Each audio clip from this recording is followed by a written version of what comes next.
Kita beralih ke informasi berikutnya. Tim sukses paslon Bupati dan Wakil Bupati Klungkung dari calon petahana melakukan protes ke kantor Panwaslu. Mereka menganggap pihak Panwaslu tidak berlaku adil terkait penindakan alat peraga kampanye yang menyalahi aturan.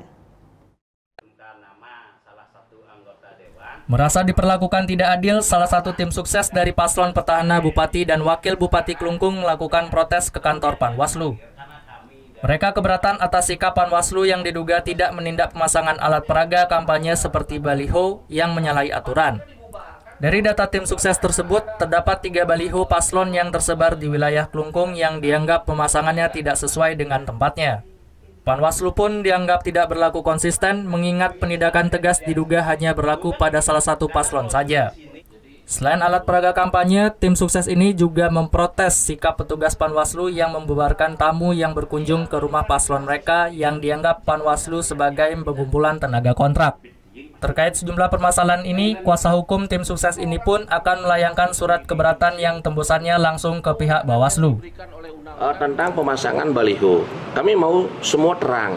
Terang dalam arti, saya sudah berulang kali ingatkan kepada Panwaslu, tolong baliho yang ada di selatan anggota gedung DPRD yang kemarin sudah dicabut, kemudian baliho yang ada di Lebah, kemudian di depan Puri, itu harus dicabut.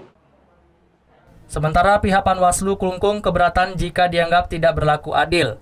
Pihak Panwaslu pun mengklaim telah melakukan rekomendasi terkait pemasangan baliho ini pada salah satu paslon yang dianggap menyalahi aturan. Di sini tentang alat peraga kampanye yang mereka jadikan permasalahan sudah kami rekomendasikan ke pasangan yang bahagia. Sudah kami sampaikan bahwa baliho yang mereka pasang di depan Puri itu tidak sesuai zona.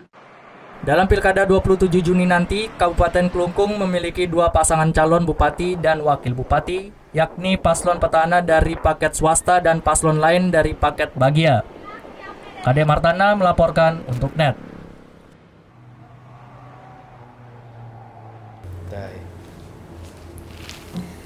Udah selesai kan nontonnya? Nah, jadi jangan lupa buat like, komen, dan subscribe ya.